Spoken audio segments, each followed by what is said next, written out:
नमस्कार दोस्तों, स्वागत है आपका नौकरी वाले में। होमगार्ड जवानों को भविष्य निधि यानी कि ईपीएफ और सेवानिवृत्ति लाभ देने की दिशा में एक बड़ी पहल हुई है।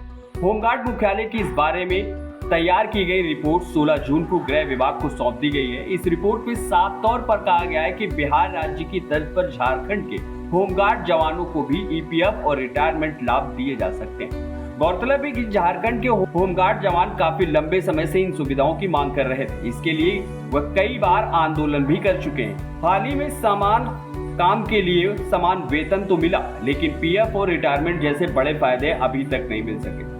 अब जब मुख्यालय की तरफ से सकारात्मक मंतव्य गृह विभाग को भेजा गया, उम्मीद जताई जा रही है कि जल्द ही ये प्रस्ताव कैबिनेट में पास हो जाएगा और हजारों जवानों को इसका फायदा मिलेगा। झारखंड में होमगार्ड मुख्यालय की रिपोर्ट में कहा गया कि ईपीएफ के जरिए होमगार्ड जवानों को भविष्य निधि और रिटायरमेंट के बाद एक मुफ्त लाभ दिया जा सकता है। इससे राज्य के दूसरे कर्मियों पर किसी तरह का नकारात्मक असर नहीं पड़ेगा। यही नहीं, रिपोर्ट में यह भी बताया गया है कि देश के किन किन राज्यों में होमगार्ड जवानों को ये सुविधाएं मिल रही है।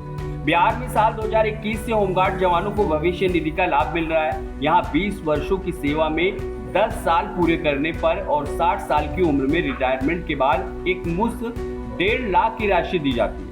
अब झारखंड में इसी मॉडल को लागू करने की तैयारी है और खास बात यह है कि इसके लिए नियमावली में भी किसी संशोधन की भी आवश्यकता नहीं है। अब सवाल ये उठता है कि उत्तर प्रदेश के होमगार्ड जवानों को कब इस तरह की सुविधा मिलेगी। यूपी में भी लाखों की संख्या में होमगार्ड जवान सेवा दे रहे हैं और जो अक्सर चुनाव, पर्व, त्योहार और कानून व्यवस्था संभालने वाले जैसे जिम्मेदार कामों में लगाए जाते हैं, लेकिन जब बात उनके स्थायित्व और सुरक्षा की होती है तो सुविधाओं की भारी कमी दिखती है। झारखंड में जिस तरह से तेजी से फैसले लिए जा रहे हैं, उससे यूपी के होमगार्ड भी उम्मीद लगाए बैठे।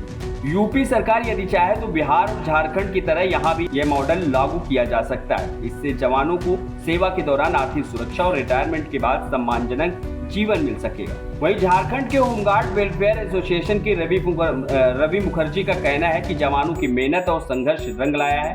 अब सरकार से मांग है कि जल्द से जल्द कैबिनेट से इस प्रस्ताव को पास करवाया जाए और जवानों को इसका लाभ मिले। इस पहल से झारखंड में लगभग 20,000 होमगार्ड जवान लाभार्थी होंगे। धनबाद जिले में कार्यरत 956 जवानों को भी इसका लाभ मिलेगा। वर्तमान में यहाँ होमगार्ड को 1088 रुपए प्रतिदिन के हिसाब से मानदेय मिल रहा है। दोस्तों, अगर आपको ये वीडियो पसंद आया तो लाइक, शेयर और सब्सक्राइब करना ना भूलें। ऐसे ही लेटेस्ट अपडेट के लिए हमारे साथ जुड़े रहें। मिलते हैं अगले वीडियो में, तब तक के लिए जय हिंद।